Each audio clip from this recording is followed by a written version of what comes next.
Hello दोस्तों, welcome to main point study. I hope आप सारे के सारे ठीक हो। तो आपके सामने क्वेश्चन पेपर दिख रहा है आपको, और आज हम इसे सॉल्व करने वाले हैं। ठीक है, आपको पता है कि देखो, सैम्पल पेपर करना बहुत ज़्यादा इंपॉर्टेंट है। ये वाला बेसिकली मेरे पास इंग्लिश का था, एक बच्चे का ये प्री बोर्ड था, और इसमें बहुत अच्छे क्वेश्चन है। बहुत सारे क्वेश्चन इसमें से ऐसे मिलेंगे आपको, इसको देखकर आपको लगेगा सर ये वाला क्वेश्चन तो आता ही नहीं, आपने प्रीवियस ईयर क्वेश्चन वाली वीडियो में करवाया नहीं। बट जब मैं आपको इस क्वेश्चन का मतलब समझाऊंगा तब आपको पता चलेगा यार ये तो हमारा करा हुआ क्वेश्चन है। ठीक है, और ऐसे ही पेपर हमें देखने हैं। बेसिकली क्वेश्चन किस वे में आ सकता है ये हमारे लिए जानना बहुत ज्यादा इंपॉर्टेंट है। ठीक है, चलो जी शुरू करते हैं वीडियो। बट उससे पहले मैं दो तीन चीजें बता दूं। जैसे कि आपको पता है मैं क्लास 10th की एसएसटी का हर एक चैप्टर अपलोड कर चुका हूँ, भी विद नोट्स। नोट्स आपको कहाँ से मिलेंगे? नोट्स आपको हमारी वेबसाइट से मिलेंगे। सीधा www.mainpointstudy.in पे आना। कोई लॉगिन नहीं है, कोई नंबर नहीं डालना, कुछ भी ऐसा कुछ नहीं करना, आपको सीधा जाना है नीचे। ओके, ये एमसीक्यू वगैरह है सारे के सारे चैप्टर्स के, और यहाँ पर क्लिक करोगे तो नोट्स वगैरह, नोट्स की डायरेक्टली पीडीएफ डाउनलोड हो जाएगी, आपको टेंशन लेने की जरूरत नहीं है। ओके, देखो जैसे मैंने बोला कि नोट्स फ्री है, कुछ भी नहीं करना पड़ेगा। बट यहाँ पर मैंने कंट्रीब्यूट अस का बटन इसलिए दे रखा है क्योंकि देखो अभी तो मैं इसकी कॉस्ट मैनेज कर रहा हूँ। जैसे जैसे मैं इस पर नोट्स अपलोड करते जा रहा हूँ, सर्वर की कॉस्ट इंक्रीज होती जा रही है। ठीक है, बट अभी तक तो मेरे लिए मैनेज करना थोड़ा सा सही है, इतना ज्यादा टफ नहीं है मेरे लिए मैनेज करना। बट शायद एक टाइम ऐसा है जब मेरे लिए बहुत ज्यादा डिफिकल्ट हो जाए उसको मैनेज करना, और शायद इन नोट्स पे प्राइस टैग लग जाए, है ना। तो देखो, आपके लिए नहीं तो आपके शायद जो जूनियर है, जब वो 10th में आएंगे तो शायद उनके लिए प्राइस टैग लग जाए। ओके, और आपको पता है हिंदी में तो वैसे ही नोट से मिलते। तो अगर आप मेरे को सपोर्ट कर सकते हो तो करना। ओके, कंट्रीब्यूट पे जाओगे आप, तो यहाँ पर मेरा ये दे रखा होगा पेटीएम वगैरह का, तो आप यहाँ पर मेरे को सपोर्ट कर सकते हो। और देखो, सपोर्ट कितना बड़ा हो कितना छोटा, अमाउंट कितनी छोटी, उससे मैटर नहीं करता। बस मेरे को ये पता चलता रहे कि हाँ यार बच्चे सपोर्ट कर रहे हैं, तो मेरे को भी एक मोटिवेशन मिलता है कि हाँ यार बच्चे सपोर्ट कर रहे हैं, तो मेरे को अपना 10,000% देना है। ओके, तो आप जितना भी अमाउंट सपोर्ट करना चाहो आप कर सकते हो, कोई दिक्कत नहीं। और नहीं भी कर सकते तो कोई दिक्कत नहीं यार, ये ऐड दिख रही है नीचे चल रही है ऐड, ऐसी जब आप वेबसाइट में नोट्स डाउनलोड करने आओगे ना, तो आपको ऐड वगैरह मिलेगी, उस पर क्लिक करके 10-20 सेकंड रुक जाना, वो भी अल्टीमेट सपोर्ट। ठीक है, बेसिकली क्वेश्चन पेपर ऐसा था, बट मैंने इसको हिंदी में ट्रांसलेट करके आपके लिए कन्वर्ट करा है। चलो जी, पहले क्वेश्चन से स्टार्ट करते हैं। तो पहला जो हमारा क्वेश्चन है वो ये है कि शहरों में असहयोग आंदोलन धीरे धीरे धीमा क्यों हो गया। आपको पता है कि ये वैसे सिंपल क्वेश्चन है, डायरेक्ट क्वेश्चन है, इसमें तो इतना कुछ बताने की जरूरत नहीं है। आपको पता है शहरों में असहयोग आंदोलन शुरू हुआ था, बच्चों ने स्कूल जाना छोड़ दिया, टीचर ने पढ़ाना छोड़ दिया, लॉयर ने जाना छोड़ दिया था, है ना। कपड़ों को बॉयकॉट किया जाने लगा, है ना। तो ये सारी की सारी चीजें हुई, बट जितनी तेजी से आंदोलन बढ़ा था ना उतनी तेजी से घट भी गया, धीमा भी पड़ गया। इसके दो बहुत बड़े रीजन थे।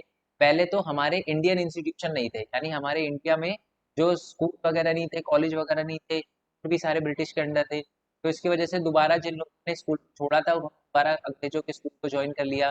ठीक है, टीचर को भी सैलरी चाहिए थी, पैसे चाहिए थे, तो इसलिए दोबारा उसने स्कूल में पढ़ाना शुरू कर दिया।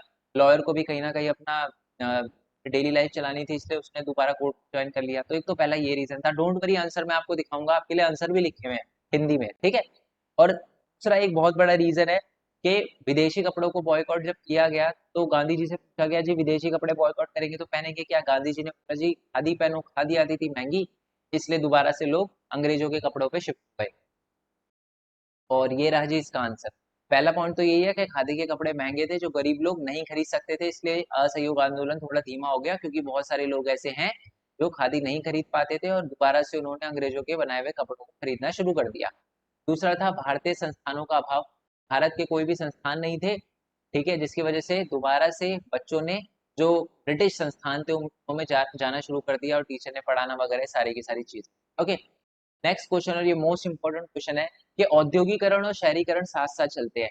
इसी से ना घुमाकर थोड़ा सा क्वेश्चन आपसे पूछा जा सकता है कि औद्योगिकरण और जो हमारा कृषि है वो साथ साथ चलते हैं। पहले तो मैं इसका आंसर बता देता हूँ आपको कि जहां जहां पर औद्योगिकरण होना शुरू हो जाता है ना, स्टार्टिंग कैसे करनी है कि औद्योगिकरण जहां जहां होना शुरू हो जाता है उसी के साथ हमारा उस एरिया में शहरीकरण भी होना शुरू हो जाता है। जैसे अगर किसी क्षेत्र में उद्योग लगना शुरू होते हैं तो उसके आसपास का जो यातायात के साधन है वो सुधरते हैं, और साथ में रूट वगैरह और जो भी हमारी आप कह सकते हो इंफ्रास्ट्रक्चर होता है वो भी सही होना शुरू हो जाता है। ये हो गया पहला पॉइंट। दूसरा, जहां जहां पे उद्योग लगना शुरू होते हैं वहां वहां पर अलग अलग फैसिलिटी वगैरह दी जाती है, जैसे कि बैंक वगैरह वहां पर लगना शुरू होते हैं। ओके, और साथ साथ में जैसे जैसे उद्योग जिस क्षेत्र में किसी भी क्षेत्र में लगना शुरू होते हैं तो वहां पर लोगों को रोजगार मिलता है, लोगों के जीवन स्तर बढ़ते हैं, और गांव से निकलकर कहीं ना कहीं वो शहरीकरण वाले क्षेत्र में आ जाते हैं।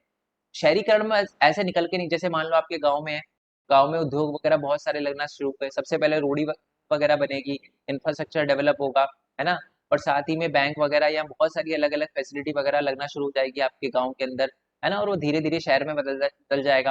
और सबसे इंपॉर्टेंट है, लोगों को रोजगार मिलेगा, और लोगों को जब रोजगार मिलेगा उनका जीवन स्तर बढ़ेगा, और वो कहीं ना कहीं अपने एरिया को शहर में कन्वर्ट कर पाएंगे। तो ये दूसरे क्वेश्चन का आंसर है, ठीक है। नेक्स्ट क्वेश्चन है, और ये सारे के सारे क्वेश्चन मैंने प्रीवियस ईयर क्वेश्चन वाली वीडियो में करवा रखे हैं। देखो मैं आपको एक बात बता दूं, जैसे कि आपको पता ही है मैंने हर एक चैप्टर को अपलोड किया, उसके साथ हर एक चैप्टर के प्रीवियस ईयर क्वेश्चन की वीडियो बनाई है। अगर आपने कुछ भी नहीं किया ना तो वो करके चले जाओ। एक एक क्वेश्चन, एक एक क्वेश्चन मेरे को ना डेली मैसेज आते हैं, चाहे हरियाणा बोर्ड के बच्चे हो, चाहे यूपी बोर्ड के हो, ठीक है, चाहे जेएसी बोर्ड के हो। बहुत मतलब बच्चे हमेशा मेरे को मैसेज करते हैं कि सर जो आपने पीवाईक्यूज करवाए थे ना वही आए हैं, ठीक है। 40 में से सर 38 तो पक्का है, 39 तो पक्का है, ये तो पक्का है, वो तो पक्का है। तो मतलब पूरा का पूरा पेपर जो डिट्टो आता, मैंने 2010 से लेकर अभी तक के जितने भी क्वेश्चन पेपर थे ना, मैनुअली चेक करके जो भी एक चैप्टर के अंदर से क्वेश्चन आ रखा है ना, चैप्टर वाइज वीडियो बनाई है। तो वो देखना मत भूलना, ठीक है। और वीडियो में देखना ताकि आपको ये पता चल जाए कि क्वेश्चन किस अलग तरीके से पूछा जा सकता है। बच्चों का एसएसटी में यही प्रॉब्लम आती है, क्वेश्चन का मतलब ही समझ नहीं आता, और ये समझ नहीं आता कि इस क्वेश्चन का आंसर कैसे करना है ना। और फिर जब वो घर पे आते हैं, जैसे मान लो आपके क्वेश्चन आया, आपको लगा यार ये तो आता नहीं, घर पे आए फिर टीचर ने बताया इसमें तो ये लिखना था, फिर आप सर पकड़ लोगे, यार ये तो आता था, छोड़ कैसे दिया मैंने, क्योंकि आपको उस टाइम क्वेश्चन समझ नहीं आया। और ऐसी गलती ना हो इसी के लिए मैंने आपके लिए प्रीवियस ईयर क्वेश्चन की वीडियो बनाई है। पीडीएफ में दे दूंगा, डोंट वरी, बट वीडियो इसलिए बनाई है ताकि आपको पता चल जाए कि एक क्वेश्चन किस तरीके से पूछा जा सकता है। तो हर एक प्रीवियस ईयर क्वेश्चन वीडियो का लिंक नीचे है, हिंदी वाले बच्चों के लिए भी, ठीक है। चलो क्वेश्चन नंबर थर्ड पे आते हैं कि एक पार्टी प्रणाली क्या है और इससे लोकतांत्रिक संरचना का हिस्सा क्यों नहीं माना जाता। पहले तो आपको पता है कि जिस भी देश के अंदर एक दल ही मतलब एक ही दल जो है वो प्रधान होता है, और एक ही दल जो है वो सरकार वगैरह चलाता है हमेशा, तो इसी को हम एक दलीय प्रणाली कहते हैं। डोंट वरी, आंसर मैं दिखाने वाला हूँ इसका। और इसे लोकतांत्रिक संरचना का हिस्सा इसलिए नहीं माना जाता क्योंकि लोकतंत्र का मतलब होता है जहां पर लोग अपने नेता को चुने और लोगों के पास चॉइस हो, ठीक है, लोगों के पास ऑप्शन हो। ओके, और जब लोगों के पास ऑप्शन नहीं होता तो इसलिए तो उसे हम लोकतांत्रिक संरचना नहीं कह सकते, और इसलिए एक दलीय प्रणाली को लोकतांत्रिक व्यवस्था नहीं माना जाता। आंसर देखो भी आप इसका, ये राज्य आंसर। तो सबसे पहले तो एक दलीय शासन व्यवस्था बता रखा है कि कई देशों में सिर्फ एक ही दल को सरकार बनाने और चलाने की अनुमति होती है, इस कारण उन्हें एक दलीय शासन व्यवस्था कहते हैं। और चीन एक एग्जाम्पल है इसका। चीन में कम्युनिस्ट पार्टी जो है वो शासन की अनुमति है सिर्फ उसे। और एक दलीय शासन व्यवस्था में लोगों के पास विकल्प नहीं होते, इसलिए लोकतांत्रिक व्यवस्था हम इसे नहीं कह सकते, क्योंकि लोकतंत्र में विकल्प का होना अनिवार्य है, ठीक है। चलो जी नेक्स्ट वाले पॉइंट पे आ जाते हैं। नेक्स्ट वाले क्वेश्चन पे, अच्छा इसके सारे बता चुका ना, हाँ। नेक्स्ट वाला क्वेश्चन है गठबंधन क्या है, और यही बहुत बढ़िया क्वेश्चन है, और ध्यान से सुनना। जब आप पढ़ोगे ना तो आपको ऐसा लगेगा सर ये तो आती नहीं, करवाया नहीं आपने। देखो ध्यान से, गठबंधन क्या है, जब दो या दो से ज्यादा दल आपस में मिलकर सरकार चलाते हैं तो उसको हम गठबंधन सरकार कहते हैं, गठबंधन कहते हैं। ये तो बड़ा सिंपल था। बट आगे देखो, भारत में जो है गठबंधन के एग्जांपल, ये भी मैंने आपको बता रखा है, एनडीए और UPA, national democratic alliance, English में भी लिख दोगे कोई दिक्कत नहीं है। एनडीए और यूपीए इंग्लिश में भी लिख दोगे तो टेंशन लेने की जरूरत नहीं है, ठीक है। और यूपी यानी यूनाइटेड प्रोग्रेसिव अलायंस, ठीक है। अब इसके दो गुण और दो दोष लिखिए। अब बच्चे दिमाग सोचने लग जाएंगे यार क्या है दलीय व्यवस्था, उसके गठबंधन के गुण या दोष। फिर देखो, अब जिस बच्चे ने, अब वैसे तो मैक्सिमम बच्चों को समझ आ गया होगा इसमें क्या लिखना है, बट जिन बच्चों को अभी भी समझ नहीं आया मैं उनको बता दूं बेसिकली। पहले तो बताओ गठबंधन व्यवस्था जो है वो किस में आता है, बहुदलीय शासन व्यवस्था में आता है ना, तो आपको बहुदलीय शासन व्यवस्था के दोष और गुण लिखने हैं, ठीक है। सबसे पहले तो हम फायदे की बात कर लेते हैं। गठबंधन के क्या फायदे होते हैं। सबसे पहले तो अलग अलग लोगों की जो सोच होती है वो साथ में मिलती है और वो काम करते हैं। दूसरी बात, जो भी डिसीजन लिया जाता है, जो भी निर्णय लिया जाता है वो अच्छा माना जाता है, क्योंकि ज्यादातर लोगों के सहयोग से सहमति बनती है, ठीक है। दो पॉइंट समझ आ गए ना। पहला पॉइंट तो यही है कि अलग अलग लोग का लोकतंत्र बेसिकली वही होता है जहां पर अलग अलग लोग साथ में आकर कोई निर्णय ले, तो यानी ज्यादा लोगों का पार्टिसिपेशन बढ़ता है गठबंधन में। और दूसरी बात है कि जो भी डिसीजन लिया जाता है वो सब मान्य होता है, सर्वमान्य होता है, और बढ़िया डिसीजन लिया जाता है। दोष क्या है कि इससे क्या होती है, पॉलिटिकल, आंसर दिखाऊंगा डोंट वरी, पॉलिटिकल इंस्टेबिलिटी आती है। अगर गठबंधन सरकार बनी, चार पांच पार्टी आपस में मिली और एक पार्टी ने अपना सपोर्ट वापस ले लिया, किस वजह से सरकार गिर जाएगी, तो इसमें पॉलिटिकल इंस्टेबिलिटी बनी रहती है, ठीक है। पहला पॉइंट तो ये हो गया। और दूसरा दोष इसका ये है कि कोई भी है ना बड़ा निर्णय नहीं लिया जाता, ठीक है। हर पार्टी डरती है कि यार अगर कोई बड़ा डिसीजन ले लिया तो जो हमारा सपोर्ट कर रही है वो वापस ले लेगी अपना, ठीक है। आंसर देखो जी, आंसर दिखाता हूँ मैं आपको। तो ये रहा जी, आई होप आपको दिख रहा हो। क्या ये देखो, मैंने डायरेक्टली पीवाई क्यूज से, ये पीवाई क्यूज का ये क्वेश्चन और पीवाई क्यूज से मैंने स्क्रीनशॉट लिया, जैसे कि आपको दिख रहा होगा। तो ये देखो, राजनीतिक अस्थिरता की ओर जाता है, और ये आंसर आप देख सकते हो, बाकी मैं समझा चुका हूँ, I hope आपको क्लियर हो गया। मेन मोटिव आपको समझाना है। नेक्स्ट क्वेश्चन की बात करते हैं कि बैंक उन लोगों के बीच में मध्यस्थता कैसे करता है जिनके पास अतिरिक्त धन होता है और जिनके पास धन की आवश्यकता होती है। डायरेक्ट पीवाईक्यूज का क्वेश्चन है। तो बैंक क्या करता है, बैंक उन लोगों से पैसे लेता है। ये भी देखो, पहले तो मैं दिखा देता हूँ, डायरेक्ट इसका आंसर है वो लिखा हुआ है। ये देखो जी, ये लिखा। और ये देखो, डायरेक्ट लाइन लिखी हुई है, बैंक उन लोगों के बीच में मध्यस्थता करता है जिनके पास ज्यादा पैसे हैं, अतिरिक्त धन है, जिनको जमा करता कहते हैं, और जिनको धन की आवश्यकता है, यानी जिन्हें उधारकर्ता कहते हैं। बैंक क्या करता है, लोगों से राशि की जमा, लोग अपनी राशि जमा करते हैं, उनका छोटा सा हिस्सा अपने पास रखता है, और बाकी को क्या करता है, वो दे देता है। ठीक है। और इसी तरीके से, और जब उनके पास लोन आता है विद इंटरेस्ट, को दे देते हैं कुछ हिस्सा, जिन्होंने अपने बैंक में पैसे जमा कराए हैं। तो बेसिकली इसी तरीके से बैंक जो है मध्यस्थता करता है। ठीक है। आई होप ये आपको पता चल गया हो। मैं ज्यादा डीप में इसलिए नहीं बता रहा, वैसे तो आपको क्लियर हो ही गया, वो आंसर आपको सामने दिख रहा है, बट ज्यादा डीप में, बहुत ही ज्यादा डीप में मैं आपको इसलिए नहीं समझा रहा, क्योंकि मैं पीवाई की उसकी वीडियो बना चुका हूँ। ठीक है। अब बहुत सारे बच्चे जिन्होंने वो वीडियो देखी होगी ना, बोलेंगे सर आप एक ही चीज बार बार रिपीट कर रहे हो, इसलिए मैं ज्यादा टाइम नहीं दे रहा समझाने में। ठीक है। चलो, नेक्स्ट क्वेश्चन की बात करते हैं। हमें ग्रामीण क्षेत्रों में ऋण के औपचारिक स्रोत, यहाँ पर औपचारिक आएगा। ठीक है। औपचारिक स्रोतों के विस्तार की आवश्यकता क्यों है, 3 बिंदु कर दे। औपचारिक याद रखना, फॉर्मल। फॉर्मल में क्या आते हैं, बैंक बैंक। डायरेक्ट क्वेश्चन बताऊं ना, इस क्वेश्चन का मतलब यह है कि गांव में बैंक वगैरह क्यों लगाने चाहिए। पहली बात तो यह है कि गांव में बैंक वगैरह को या औपचारिक स्रोत का विस्तार करना इसलिए आवश्यक है क्योंकि गांव में जो लोग होते हैं ज्यादातर साहूकार वगैरह से, यानी बड़े किसानों से लोन वगैरह लेते हैं, ऋण वगैरह लेते हैं, जिनसे कहीं ना कहीं वो ऋण जाल में फंस जाते हैं। क्यों, पहले ऋण जाल में फंस जाते हैं, इसलिए बहुत ज्यादा जरूरी है कि लोगों को गांव के अंदर औपचारिक स्रोतों का विस्तार और उनको ऋण दिया जाए। पहला पॉइंट तो ये हो गया। और दूसरा पॉइंट ये है कि साहूकार वगैरह जो होते हैं, बड़े बड़े किसान जो होते हैं, वो लोगों को ज्यादा ऋण, मतलब ऋण जो देते हैं वो ज्यादा ब्याज पे देते हैं, ज्यादा इंटरेस्ट रेट पे देते हैं। उससे बचाने के लिए भी गांव वगैरह में औपचारिक स्रोतों का होना बहुत ज्यादा इंपॉर्टेंट है। ठीक है जी। आई होप ये बात आपको क्लियर हो गई। और तीसरा पॉइंट और दिखाता हूँ मैं आपको। ओके जी। हाँ बिल्कुल यही है कि तीसरा पॉइंट आप ये लिख सकते हो कि जो साहूकार वगैरह होते हैं, जो ऋण वगैरह देते हैं, या जो बड़े बड़े किसान होते हैं, जो औपचारिक स्रोत होते हैं बेसिकली ऋण, वो कहीं ना कहीं जो ऋण की शर्तें होती है ना, वो बहुत ही ज्यादा दिक्कत देती है हमारे किसानों को। तो इसलिए औपचारिक स्रोत लगाए जाने चाहिए, औपचारिक स्रोत वाले बैंक या बैंक वगैरह लगाए जाने चाहिए हमारे गांव वाले इलाके में, ताकि वहां पर लोगों को आसान नियम और शर्तों से ऋण मिल सके। ठीक है। पहला पॉइंट समझ आ गया ना।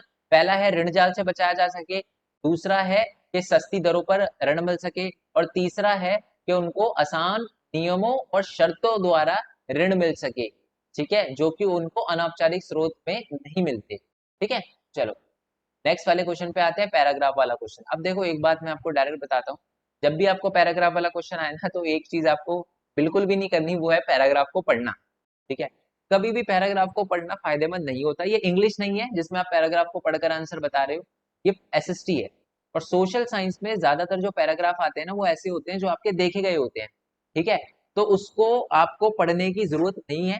आपको सीधा क्या करना है, डायरेक्टली क्वेश्चन पे जाना है, क्वेश्चन रीड करना है और एमसीक्यू का जवाब देना है। ठीक है। तो पहला क्वेश्चन क्या है कि लोकतांत्रिक सरकार में अ, लोकतांत्रिक सरकार लोगों की अपनी सरकार क्यों है।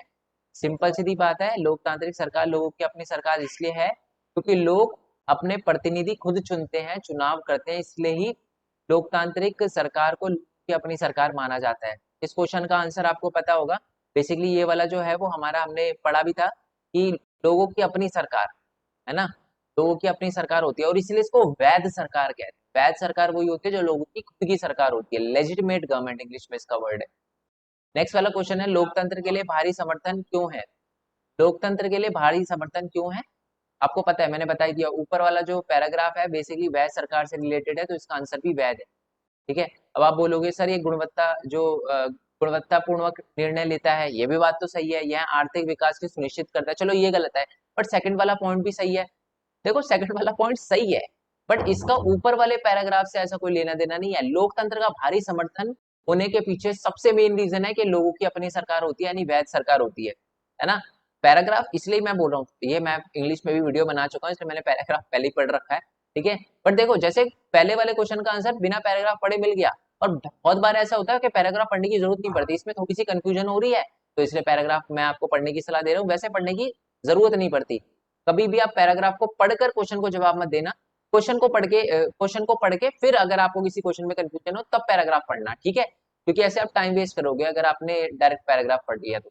ओके, तो आपको समझ आ गया, उसका आंसर जो होगा वो वैध सरकार होगा। नेक्स्ट है कि लोकतंत्र अपना समर्थन देने में सक्षम क्यों है। अपना समर्थन मतलब ज्यादातर लोग जो हैं वो लोकतंत्र को पूरी दुनिया के अंदर समर्थन क्यों देते हैं, तो यह पूरी दुनिया में लोकप्रिय है। अगर ज्यादातर बच्चों ने जो पैराग्राफ, अगर ऊपर वाला पैराग्राफ देखा होगा, पढ़ा होगा, ये आप स्क्रीनशॉट लेके पढ़ सकते हो उस वीडियो पॉज करके, तो लगेगा सर इसका आंसर ए है, बट इसका आंसर ए नहीं है। मैं आपको बताता हूँ क्यों इसका आंसर ए क्यों नहीं है। लोकतंत्र अपना समर्थन जो है, लोकतंत्र की सबसे बड़ी खासियत ये होती है कि इसका अपना समर्थन खुद को जुटा पाता है। इसका मतलब है वो लोकप्रिय है। अरे यही तो आपसे पूछा कि वो लोकप्रिय क्यों है, ये बताना है, तो ये नहीं, तो ए तो इसका आंसर बिल्कुल नहीं हो सकता। देखो क्वेश्चन क्या है, लोकतंत्र अपना समर्थन देने में सक्षम क्यों है, ज्यादातर लोग लोकतंत्र को सक्षम क्यों मानते हैं, लोकप्रिय इतना लोकतंत्र क्यों है, तो इसका आंसर फिर ये कैसे हो गया कि लोकतंत्र जो है वो लोकप्रिय है। यही तो पूछा क्यों है। वैसे मैं बता दूं इसका आंसर जो होगा कि ये आर्थिक समानता सुनिश्चित करता है। नहीं, आर्थिक समानता नहीं होती लोकतंत्र में, ये बात एकदम खराब है, नहीं होती लोकतांत्रिक व्यवस्था। ये कुशल है। अच्छा, कुशल का मतलब समझा देता हूँ, कुशल का मतलब क्या होता है। कुशल का मतलब होता है जो टाइम पर हो, ठीक है। जैसे कि आपको पता है कि जब हमने चैप्टर पढ़ा था तो हमने आपको बताया था, लोकतंत्र जो है चीजों का मतलब डिसीजन लेने में ज्यादा टाइम लगाती है, तो इसलिए हम इसको कुशल नहीं कहते। ये उत्तरदायी सरकार है, इसलिए आप कह सकते हो कि इसको ज्यादा अच्छा माना जाता है, ठीक है। आप देखो, इन दोनों में से अगर आपको चुनना हो ना, तो आप उत्तरदायी सरकार चुनोगे बेसिकली। आई होप आपको समझ आ गया हो। कुशल में मैंने आपको बताया था, एक लोकतांत्रिक सरकार में ज्यादा टाइम लगता है डिसीजन लेने में, अच्छा होता है, अच्छा होता है, बट कहीं ना कहीं डिसीजन लेने में ज्यादा टाइम लगता है। ओके, वो इफेक्टिव होता है डिसीजन, बट एफिशिएंट कहीं ना कहीं आप कह सकते हो कि वो नहीं हो पाता, ठीक है। तो इसका आंसर जो होगा डी होगा। अगर किसी बच्चे को अभी भी कंफ्यूजन है, या अगर किसी बच्चे को लगता है नहीं सर इसका आंसर कोई और है, तो नीचे जस्टिफाई करना आंसर अपना कि सर नहीं, इसका आंसर ये हो सकता है मेरे मेरे हिसाब से, और फिर हम बात करेंगे इस वाले क्वेश्चन पे, ठीक है। चलो नेक्स्ट वाले क्वेश्चन की बात करते हैं। जबरदस्त समर्थन के बावजूद लोकतंत्र में कुछ कमियां हैं। क्या क्या कमियां हैं। यह अप्रभावी है, तो हमें पता चल गया कि यह जो है वो कुशल नहीं है, ज्यादा टाइम लगता है। यह आर्थिक विकास सुनिश्चित नहीं करता।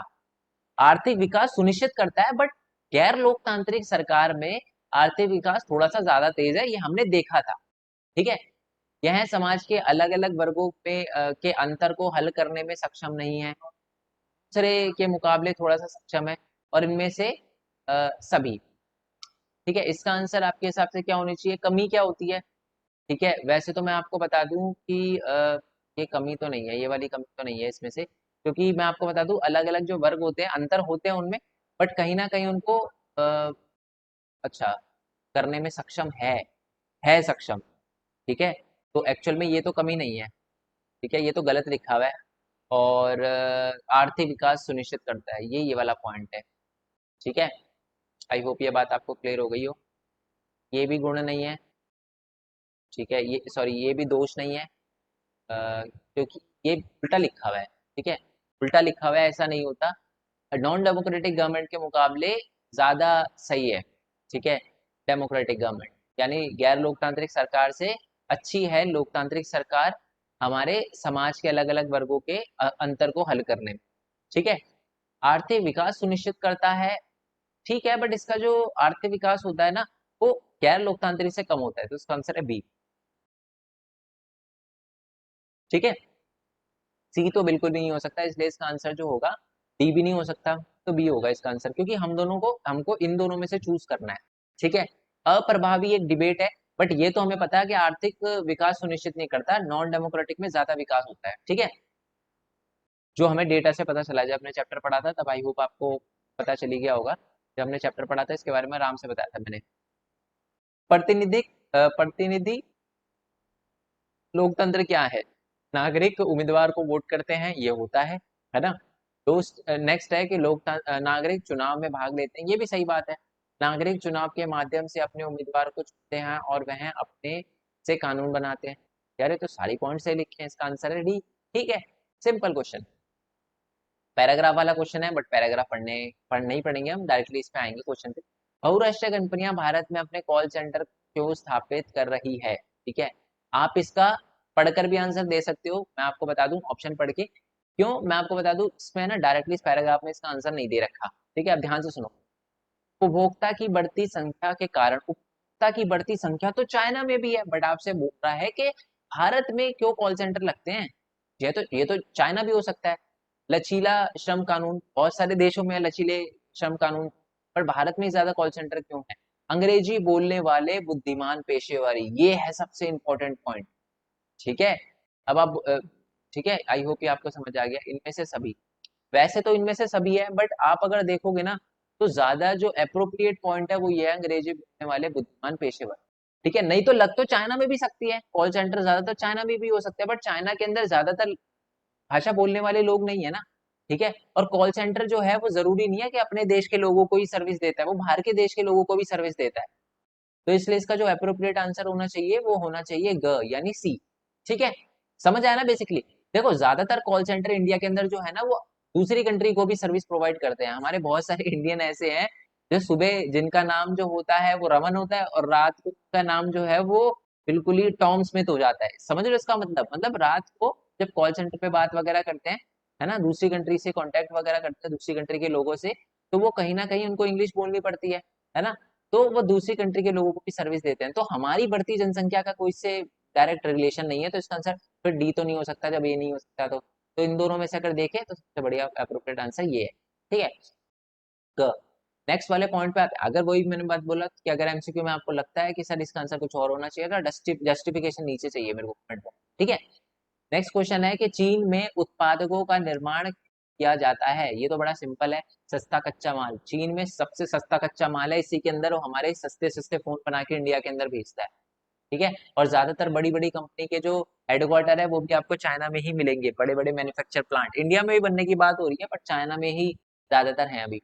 नेक्स्ट क्वेश्चन की बात करते हैं। देशी उद्योग में अपनी देशी उद्योग अपने देशों में विदेशी कंपनियों द्वारा किए गए निवेश से कैसे लाभान्वित होता है? क्या फायदा होता है हमारी लोकल कंपनीज को? विदेशी कंपनियां प्रौद्योगिकी और पूंजी लाती है, सही बात है। स्थानीय कंपनियों को लाभ में वृद्धि होती है, सही बात है। देश में रोजगार के अवसरों में वृद्धि होती है, सही बात है। पर आपसे पूछा है देसी कंपनियों को, देसी उद्योग को क्या फायदे होते हैं? अगर हम रोजगार की बात करें तो नॉर्मल लोगों को फायदा होता है, एक कंपनी को थोड़ा फायदा होता है। इसलिए इसका आंसर जो होगा ए एंड बी होगा, ऊपर वाले दोनों, सी नहीं है, क्योंकि इसमें रोजगार की बात करी गई है। अरे रोजगार तो सबको मिलता है, कंपनी को थोड़ा मिलता है। ठीक है जी, आई होप ये क्लियर हो गया हो। नेक्स्ट वाले क्वेश्चन की बात करते हैं। बहुराष्ट्रीय कंपनियों को भारी मुनाफा क्यों होता है? लचीला श्रम कानून तो हर देश में बेसिकली लचीला, अब देखो मैं समझाता हूँ। लचीला श्रम कानून, सस्ते श्रम की उपलब्धता, स्थानीय कंपनी से कोई प्रतिनिधि नहीं, और चलो मैं इसका देखो, एक बहुराष्ट्रीय कंपनी है, जैसे चाइना की कोई कंपनी है और इंडिया की कंपनी है, तो दोनों को लचीले श्रम का फायदा मिलता है, तो ये तो हो नहीं सकता। जो जिसमें बहुराष्ट्रीय कंपनी को ज्यादा प्रॉफिट क्यों होता है ये बताना है आपको। सस्ते श्रम की उपलब्धता, है ना, तो ये भी इंडियन कंपनी को भी मिलती है और फॉरेन कंपनी को भी मिलती है। परिवहन की कम लागत, ये भी दोनों को फायदा मिलता है। इंडिया में कंपनी खोलोगे तो परिवहन का फायदा तो दोनों को मिलेगा।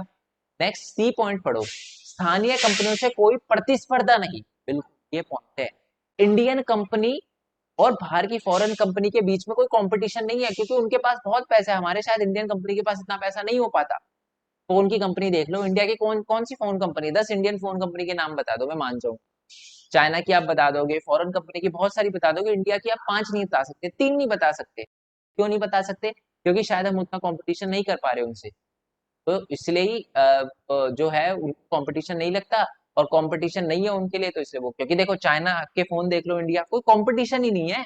हमारी बिल्कुल दुखती रख पे हाथ रखा हुआ है चाइना ने, क्यों? क्योंकि सस्ते दामों पर वो बनाता है, फोन वगैरह बनाता है। ठीक है, चलो जी नेक्स्ट वाले पॉइंट की बात करते हैं, नेक्स्ट वाले क्वेश्चन की बात करते हैं कि बहुराष्ट्रीय कंपनियां स्थानीय कंपनियों को क्या प्रदान करती है।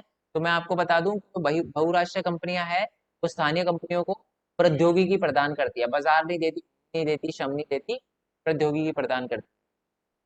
नेक्स्ट वाले क्वेश्चन की बात करते हैं कि असम के बागानों में श्रमिक थे, उन्होंने महात्मा गांधी के स्वराज को गलत समझ लिया था। इस तर्क का समर्थन करना। बेसिकली आपने ये वाला क्वेश्चन पढ़ा होगा कि जो असम है, असम के अंदर एक रूल आया था, ठीक है, inland immigration act of 1859 sorry. उसमें ये बोला गया था कि कोई भी पर्सन अगर बागान में आया है, प्लांटेशन में आया है, तो वो बाहर जाकर काम वगैरह नहीं कर सकता, यानी बाहर नहीं जा सकता अपनी चार दीवारों से, ठीक है।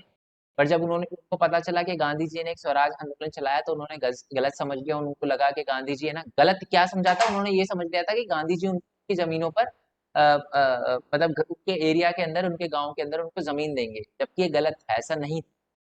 ठीक है, तो यही था कि यही चीज को उन्होंने गलत समझ लिया था। आई होप आपको क्लियर हो गया। बट ये 5 नंबर का क्वेश्चन है, आप ऊपर देखोगे ना, ये 5 नंबर का क्वेश्चन है, तो इसलिए आपको थोड़ा सा अच्छे से एक्सप्लेन करना है।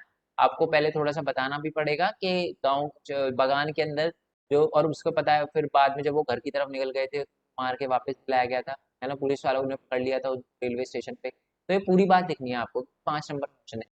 नेक्स्ट है कि राष्ट्रवाद तब फैलता है जब यह मानते हैं कि वह सब एक ही राष्ट्र के अंग है, इस कथन का समर्थन करे। बेसिकली पता है ये वाला कौन सा टॉपिक है, ये हमारा है लास्ट वाला, अपनेपन की भावना। ठीक है, ये मैं बता चुका हूँ, मोस्ट इंपॉर्टेंट क्वेश्चन है। और इसी वाले क्वेश्चन में अलग अलग लैंग्वेज में जब पूछा जाता है ना ये वाला क्वेश्चन, तभी बच्चों को सबसे ज्यादा प्रॉब्लम, सर ये क्या था यार, ये वाला क्वेश्चन का आंसर क्या था। तो इसलिए इस क्वेश्चन के अंदर तो खासकर आपको ध्यान रखना है अपनेपन की भावना। जहां पर राष्ट्रवाद दिख जाए ना, और समझना यार इसमें क्या आंसर होना चाहिए, क्या नहीं आंसर होना चाहिए, तब आप समझ जाना कि इसमें आपको अपनेपन की भावना वाला ही लिखना है। मैं हमेशा नहीं बता रहा, बट ज्यादातर जहां पर राष्ट्रवाद लिखा होता है और राष्ट्रवाद को फैलाने की बात करी गई होती है, और राष्ट्र की बात करी गई होती है कि अब सबको साथ में कैसा लाया जा सकता है, अपनेपन की भावना कैसे जगाई जा सकती है, तो ज्यादातर उसमें अपनेपन की भावना वाला टॉपिक होता है। उसमें सारे के सारे पॉइंट्स को आपको एक्सप्लेन करना है, थोड़ा थोड़ा एक्सप्लेन करना है, ठीक है, क्योंकि 5 नंबर का क्वेश्चन है। जनसंचार के मुख्य साधन कौन से हैं और उनके महत्व बताइए। तो दिखा देता हूँ पहले तो मैं आंसर, ये आ, ये रहा जी। जनसंचार के साधन कैसे, इलेक्ट्रॉनिक मीडिया हो गए, टेलीविजन हो गई, ये सारी की सारी चीजें हो गई, इंटरनेट वगैरह, समाचार पत्र, social media, television, radio, film, ये सारे के सारे। इसके महत्व क्या है, लिखा हुआ है जी। पहली तो ये है कि भारत में कुल जनसंख्या 95 से भारत की कुल जनसंख्या का 95% से ज्यादा शामिल है। किस चीज में शामिल है, हमारे संचार।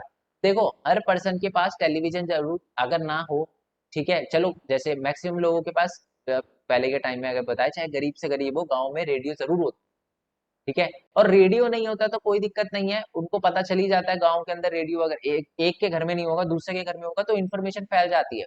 तो इसलिए 95% लोग जो है वो डायरेक्टली और इनडायरेक्टली कहीं ना कहीं हमारे संचार के माध्यम का यूज करते हैं। और इससे शिक्षा भी मिलती है, मनोरंजन का स्रोत है, सूचना भी मिलती है, बिल्कुल तत्कालीन साधन है ना। आज जो भी हमारी गवर्नमेंट बताती है बिल्कुल 1 मिनट में सोशल मीडिया पे आ जाता है, कभी कभार तो पहले भी आ जाता है, ठीक है। जैसे कि आपका सीबीएसई से रिलेटेड नोटिफिकेशन, है ना। कुछ कुछ क्या होते हैं जो हमारे यूट्यूब के बढ़िया बढ़िया टीचर हैं वो पहले ही बता देते हैं, है ना। ऐसा नहीं करना चाहिए, वैसे तो ऑफिशियल नोटिफिकेशन के साथ बात करनी चाहिए, बट कुछ टीचर अपना दिमाग लगाते हैं और पहले बता देते हैं। कभी कभार सही होती है, कभी कभार गलत होती है, और बच्चे कंफ्यूज होते हैं। तो इसलिए हमेशा मैं आपको बोलूँ कि जब भी आप किसी भी न्यूज को देखो तो उसको वेरीफाई करो, सबसे इंपॉर्टेंट यही है, नहीं तो फेक न्यूज का शिकार बन सकते हो आप लोग, ठीक है। नेक्स्ट है कि सभी वर्गों के लोगों को एक साथ लाता है ना, ये बहुत इंपॉर्टेंट है। सबको साथ लाता है, सबके पास इंफॉर्मेशन होती है, सब बात करते हैं, ये सारे के सारे point, ठीक है।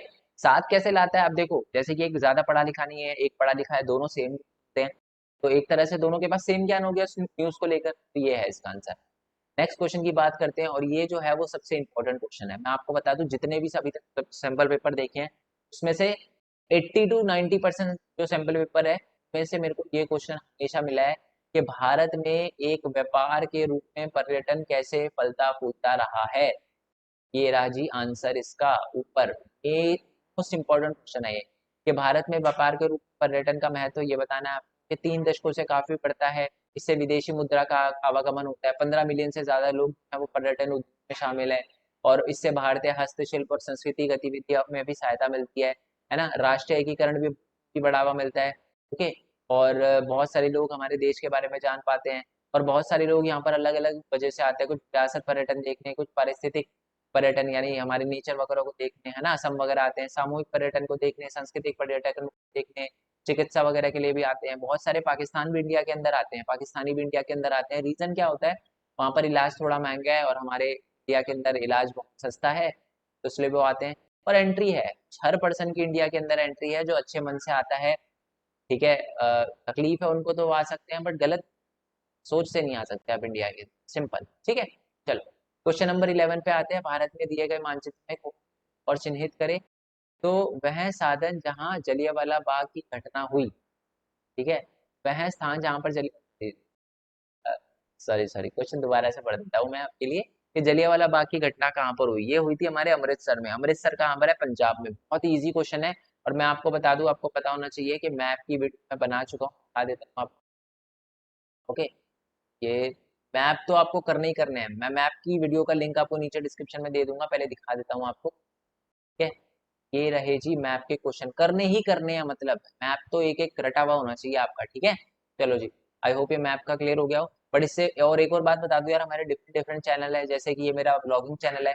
एक दिन छोड़ के एक दिन यहाँ पर लाइव आता हूँ, तो यहाँ पर आप आ सकते हो। 4 4 5 5 घंटे मैं खुद भी पढ़ता हूँ, बट अगर आपका एग्जाम हो, पूछना हो तो आप मेरे से पूछ सकते हो। बट ऐसा नहीं है कि हम मेरे से पूछोगे, ठीक है, क्योंकि पढ़ने के टाइम में मैं टाइम नहीं देखता लैपटॉप को इतना ज्यादा, मतलब ये वाला टैब जो है आपके कमेंट बॉक्स का, वो मेरे को इतना नहीं दिखता, मैं ज्यादा नहीं देखता पढ़ने के टाइम। बट जब मैं ब्रेक लेता हूँ तब आप आ सकते हो, तब आप अच्छे से मेरे से पूछ सकते हो। जब तक आपके क्वेश्चन खत्म नहीं होंगे तब तक मैं ब्रेक ओवर नहीं करता।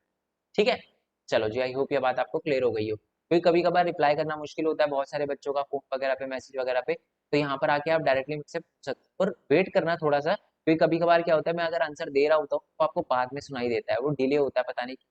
ठीक है, आई होप ये बात आपको पता चल गई हो। बाकी हमारे डिफरेंट डिफरेंट चैनल और भी हैं, जैसे कि मेरा ब्लॉग गेमिंग चैनल है, इसमें 4 5 कर रखी है, और 4 महीने पहले कर रखी है ये जो गेमिंग वीडियो है।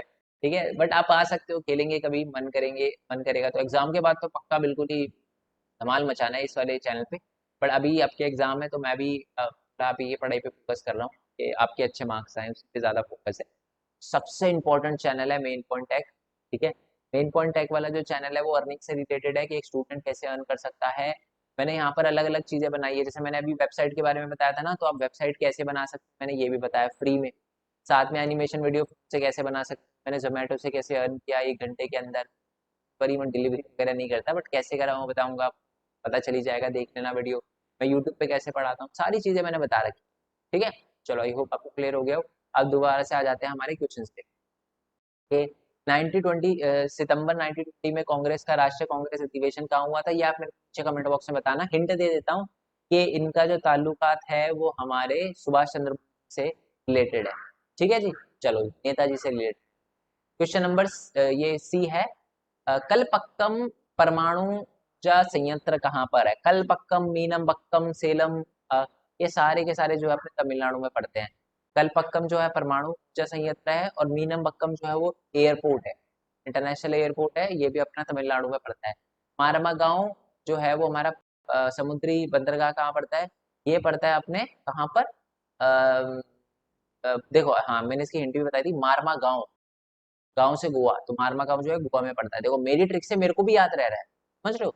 तो ट्रिक जो है वो बहुत इंपॉर्टेंट है, इसी के लिए मैंने आपको बताया। और जो मैंने बताई ना वो मैप की वीडियो, उसके अंदर मैंने ट्रिक्स वगैरह भी बताई है, वीडियो आप देखना मत भूलना। ठीक है, मतलब सारी दिक्कतें एक ही बार में खत्म हो जाएगी। और पिक्चर बेस्ड क्वेश्चन की भी वीडियो बना रखी है, तो ये दोनों आप देख सकते हो। ठीक है, बाकी कोई क्वेश्चन पूछना हो तो कमेंट बॉक्स आपके लिए खुला हुआ है, अगर कुछ बताना हो तो भी आप मेरे को नीचे कमेंट बॉक्स में बता सकते हो। ठीक है, बाकी डिफरेंट डिफरेंट चैनल को सब्सक्राइब करना मत भूलना, प्रीवियस ईयर क्वेश्चन करना चैप्टर वाइज मत भूलना। बहुत ज्यादा आपको परेशानी होगी, क्योंकि मैं एग्जाम के बाद एक वीडियो और डालूंगा जिसमें मैं बताऊंगा कि कितने क्वेश्चन डायरेक्ट हमारे पीवाईक्यू से आए हैं, और आप हैरान हो जाओगे, और बहुत दुख होगा आपको अगर आपने पीवाईक्यूज नहीं करे हो। ठीक है, चलो बाकी मिलते हैं नेक्स्ट वीडियो में, तब तक के लिए थैंक यू सो मच। जय हिंद, जय भारत, वंदे मातरम। Thanks for your support, bye bye.